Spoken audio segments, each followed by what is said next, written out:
Hello and welcome to this edition of Reporters on France 24, the weekly magazine featuring in-depth stories from correspondents around the world. I'm Andrea Sankey. This week, Morocco's war on terror. While Islamist cells in the Maghreb are believed to be consolidating their membership, the various national security forces across the region are left with the complicated task of identifying and rooting out their local Islamist elements. Now, in Morocco, a number of apparent terrorist attacks in recent months have that country's security forces on high alert. Their visibility has increased in the streets of Moroccan cities, and as a result, residents say the normally tourist-friendly atmosphere has changed. Though most Moroccans recognize the need for a crackdown on extremist elements, they are concerned with the lack of transparency in security operations. France 24's senior correspondent Frédéric Albert reports. These men belong to the Royal Police's Special Force. Here we see these anti-terrorism experts in the thick of the action as they undergo training at their top-secret camp. Never before has a camera been allowed to film these men who are in the front line of the war against Islamist cells, suicide bombers, and the Al-Qaeda threat currently blighting Morocco.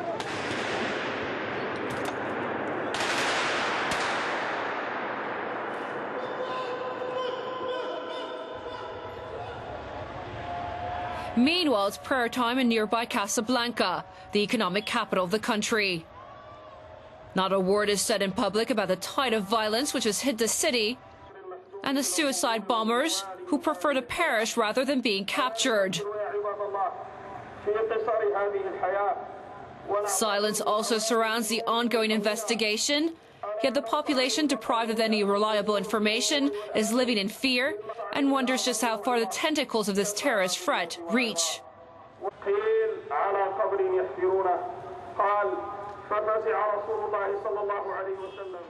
Sitting at the virtually empty terrace of this cafe is Rachid, who long lived in France. He speaks of the increasingly oppressive atmosphere. There's an information blackout, and I think there's a bit of, well, there's been a lot of talk about les années de plomb, meaning the year of lead. And it seems that we've gone back in time to revisit this situation. People are afraid to speak out, to express themselves. They try to collect information here and there, but it's, well, there's no discussion at the heart of Moroccan society about the attacks which have hit Casablanca.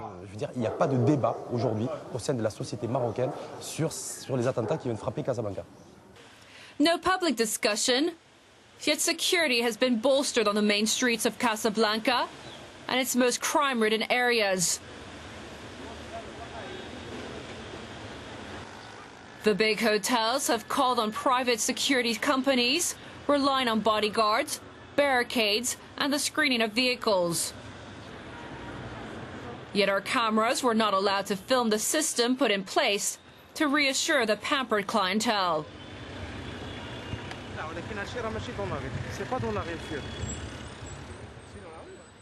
Othman Sharif Alani, the owner of a big travel agency, knows just how much is at stake in this country, where tourism is the #1 source of income. Tourism is very important. The government, the authorities, and all the people working in the tourism sector must take action. We must serenely take note of all the problems we could potentially face.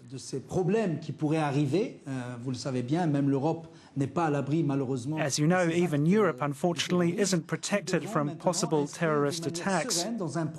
We must abide by a permanent security program, allowing us to be constantly on alert while making sure that the peace of mind of the tourists and Moroccan citizens is preserved, just as it has been for a number of years.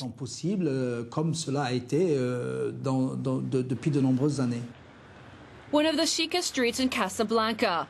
Security guards armed with metal detectors are posted in front of every restaurant and high-end Western boutique. Journalists like us are clearly unwelcome, as they're not considered the best advertisement for the goods on sale, further feeding the atmosphere of paranoia.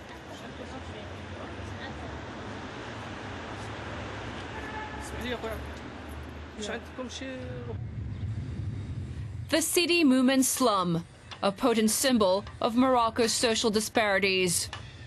A sea of misery, frustration and confusion for its population, which, courtesy of satellite television, is simultaneously fed tantalizing images of wealth, as well as messages from Al-Qaeda's leaders. We speak to some of these disenfranchised youths in an alley. Some were acquainted with suicide bombers or have friends who are currently in the hands of a much feared police force. Those who blow themselves up cannot be considered good Muslims, as it goes against the precepts of Islam. But when you see these people who are poor, unemployed, and living in this horrendous slum alongside others condemned to a similar fate, well, you can understand that they might feel a bit desperate. That this could be the ideal conditions to turn into a potential suicide bomber, because all of that will rot your brain.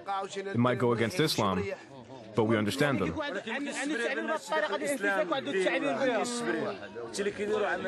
One of Nabil's friends goes on to talk about all the rich people who look down on guys like them, labeling them suicide bombers and refusing to employ them. He says that at least bin Laden defends them, even though he might be far away, which makes him a good Muslim, a real brother. These youths, who come from slums that the authorities have vowed to flatten, are easy prey for Islamist recruiters. This despite the fact that radical mosques like this one have been closed down by police. Its doors bear the defiant message painted in bold white letters, God willing, the mosque will reopen. In order to recruit fresh fighters, Al-Qaeda now has an ultra-powerful weapon, the internet. This expert tells us more about this high-tech method. It's a recruitment tool and a training method, not only on an ideological basis, but also technically. This means that it's now easy to visit websites where you can buy equipment sold in stores to make bombs, belts, and the rest. These sites aren't produced in our country. They are not made by Moroccans. We don't even know who their access provider is. So it's difficult to find their source and discover who is putting this kind of information on these sites. A highly qualified web surfer who prefers to remain anonymous helped us get access to an Islamist site. It boasts perfect graphics, propaganda, and a crash course to become an efficient terrorist. All in the name of Allah, of course. Nothing is missing. There are even handy recipes telling you how to cook up a bomb or an explosive studded belt. And there's clearly a high demand out there. At the time when we were logged onto this website, more than 7 million other people throughout the world had done the very same.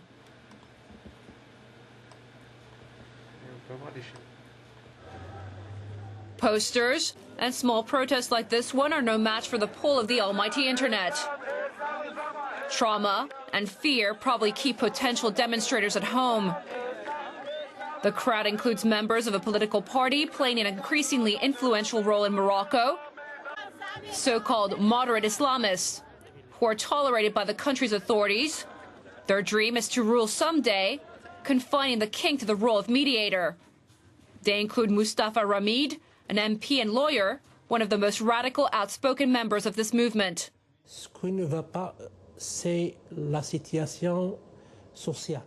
The social situation is what's wrong here.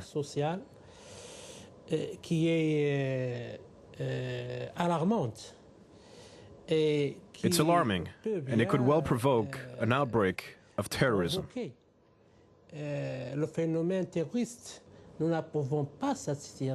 We do not approve this situation. There's a very dangerous social fragmentation. And maybe, as I said, this is having a direct influence on the terrorism that is developing here and there throughout Morocco. The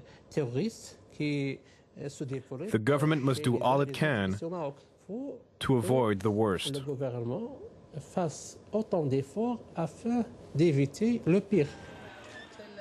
The neighborhood of Bashkou is also a picture of squalor. Its inhabitants are totally deprived of hygiene and privacy.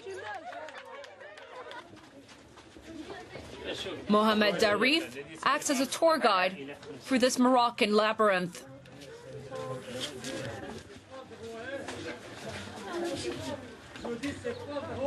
There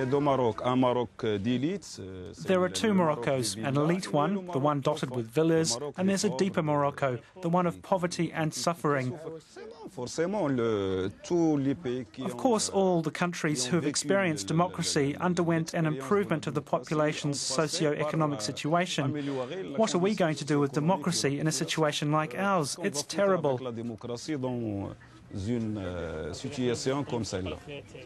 C'est malheureux.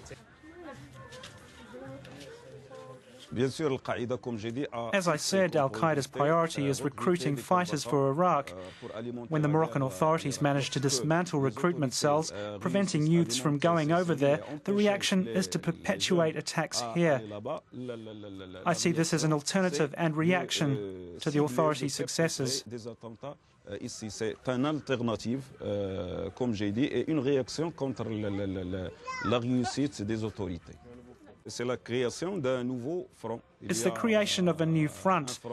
There's a front in Iraq and another in Afghanistan. And of course, a new front has been formed in North Africa, with Morocco amongst its targets. Y compris le Maroc.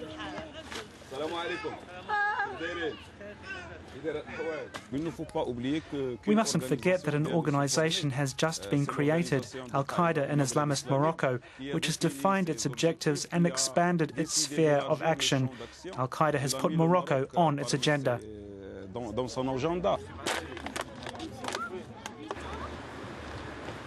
Back to the elite police force.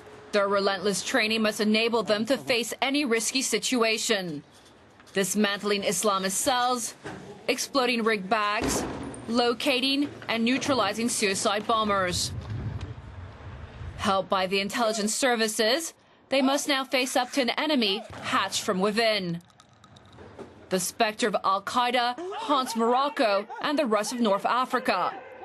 And these policemen have no doubt that theirs is a righteous fight, for they are serving their flag. Their group's motto is God, the country, and the king.